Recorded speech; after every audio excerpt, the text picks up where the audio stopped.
ఎన్నో ఏళ్ల పోరాటం, వేల మంది బలిదానాలు, ధర్నాలు, రాస్తారోకోలు, ఆమరణ నిరాహార దీక్షల ప్రతిఫలం తెలంగాణ. కొట్లాడి సాధించిన రాష్ట్రం నేటికి 13 వసంతాలను పూర్తి చేసుకుంది. రాష్ట్ర అవతరణ దినోత్సవ వేడుకలకు తెలంగాణ సిద్ధమైంది. పార్టీలకు అతీతంగా రాష్ట్ర వ్యాప్తంగా తెలంగాణ ఆవిర్భావ వేడుకలు జరుపుకుంటున్నారు ప్రజలు. సికింద్రాబాద్ పరేడ్ గ్రౌండ్స్ లో రాష్ట్ర అవతరణ దినోత్సవ వేడుకలను ఘనంగా నిర్వహించేందుకు ప్రభుత్వం ఏర్పాట్లు చేసింది. వేడుకల్లో భాగంగా రాష్ట్ర ప్రజలపై పథకాల వరాలు కురిపించేందుకు ప్రభుత్వం ప్రణాళికలు రచించింది. గన్ పౌండరీ దగ్గర అమరవీరులకు నివాళులర్పించడంతో వేడుకలు ప్రారంభం కాబోతున్నాయి. తర్వాత CM Revanth Reddy parade ground లో జాతీయ జెండాను ఆవిష్కరించి పోలీసుల గౌరవ వందనం స్వీకరిస్తారు. త్రివిధ దళాలు, పోలీసు బలగాల పరేడ్స్ నిర్వహిస్తారు. ఈ ఏడాది అవతరణ దినోత్సవానికి ఒక ప్రత్యేకత ఉంది. ఎన్నికల హామీల అమల్లో భాగంగా ప్రజారంజక పాలనే లక్ష్యంగా ప్రభుత్వం మరికొన్ని విప్లవాత్మకమైన కొత్త పథకాలను ప్రకటించబోతుంది. ముఖ్యంగా నిరుద్యోగులు, మహిళలు, రైతు సంక్షేమమే ధ్యేయంగా ఈ పథకాలకు సీఎం రేవంత్ శ్రీకారం చుట్టబోతున్నారు. యువశక్తి ప్రోత్సాహకం ఇవ్వాలని నిర్ణయించింది సర్కార్. నిరుద్యోగ యువతకు నైపుణ్య శిక్షణతో పాటు నెలకు ప్రత్యేక వృత్తి అందించే కొత్త విధి విధానాలు ఖరారు చేయబోతోంది. మహిళా స్వావలంబన కింద స్వయం సహాయక సంఘాలకు వడ్డీ లేని రుణాల పరిమితి పెంపు, ఉచిత కుటుంబ బీమా సౌకర్యం అంశాన్ని ప్రకటించబోతున్నారు. డిజిటల్ హెల్త్ కార్డుల పంపిణీ, పేదలకు ఉచిత వైద్య సహాయ పరిమితి పెంపు, అందరికీ యూనిఫైడ్ కార్డు ఇవ్వాలనే సంకల్పంతో ఉంది కాంగ్రెస్ సర్కార్. వీటిపై రాష్ట్ర అవతరణ దినోత్సవం సందర్భంగా సీఎం రేవంత్ రెడ్డి ప్రకటన చేయబోతున్నారు.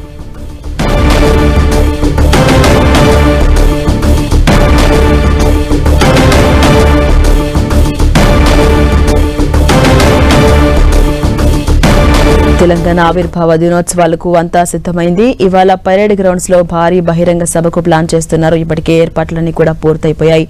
ఈ రోజు అక్కడ ప్రజలను ఉద్దేశించి సీఎం రేవంత్ రెడ్డి ప్రసంగించబోతున్నారు. ప్రజలపై పథకాల వరాలు కురిపించబోతున్నారు. కొన్ని కీలక నిర్ణయాలు కూడా ప్రకటించబోతున్నారు. ఎన్నో ఏళ్ల పోరాటం, వేల మంది బలిదానాలు, ధర్నాలు, రాస్తారోకాలు, ఆమరణ నిరాహార దీక్షల ప్రతిఫలమే తెలంగాణ.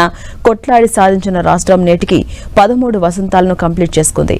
రాష్ట్ర అవతరణ దినోత్సవ వేడుకలకు తెలంగాణ మొత్తం సిద్ధమైంది. పార్టీలకు అతీతంగా ప్రతి ఒక్కరూ రాష్ట్ర వ్యాప్తంగా తెలంగాణ ఆవిర్భావ వేడుకలు ఇవాళ జరుపుకోబోతున్నారు. సికింద్రాబాద్ పరేడ్ గ్రౌండ్స్ లో రాష్ట్ర అవతరణ దినోత్సవ వేడుకలను ఘనంగా నిర్వహించేందుకు సర్కారు ఏర్పాట్లు చేసింది.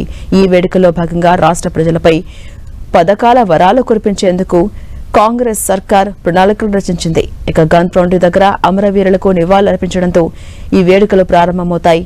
తర్వాత CM Revanth Reddy parade ground లో జాతీయ జెండాను ఆవిష్కరిస్తారు. అనంతరం పోలీసుల గౌరవ వందనం స్వీకరిస్తారు. ఇక త్రివిధ దళాలు, పోలీసు బలగాల పరేడ్స్ నిర్వహిస్తారు.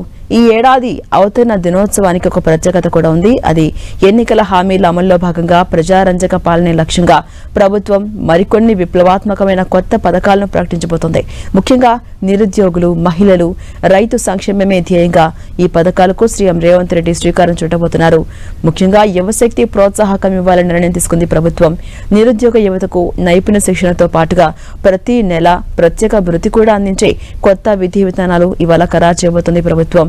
మహిళా స్వావలంబన కింద అటు స్వయం సహాయక సంఘాలకు వడ్డీ లేని రుణాల పరిమితిని కూడా పెంపు, ఉచిత కుటుంబ బీమా సౌకర్యం వంటి అనేక అంశాలు ప్రకటించబోతున్నారు. అటు డిజిటల్ కార్డు పంపిణీ, పేదలకు ఉచిత వైద్య సహాయ పరిమితి పెంపు, అందరికీ యూనిఫైడ్ కార్డు ఇవ్వాలనే సంకల్పంతో ఉంది ప్రభుత్వం. వీటిపై రాష్ట్ర అవతరణ దినోత్సవం సందర్భంగా సీఎం రేవంత్ రెడ్డి కీలక ప్రకటన చేయబోతున్నారు.